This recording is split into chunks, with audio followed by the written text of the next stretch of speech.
The Sealey SA6006 half-inch drive composite air impact wrench.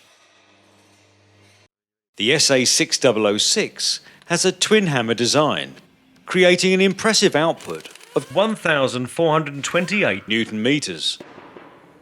This gives the wrench a high torque output, making it ideal for jobs that would normally require a 3/4 drive impact wrench.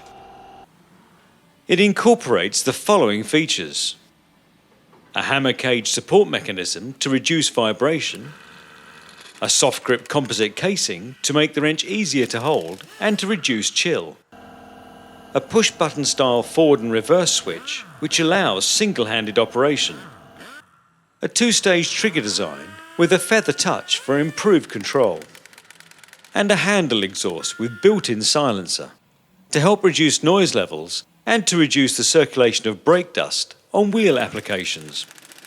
The Sealey SA6006 half-inch drive composite air impact wrench, designed for heavy-duty use in the professional garage.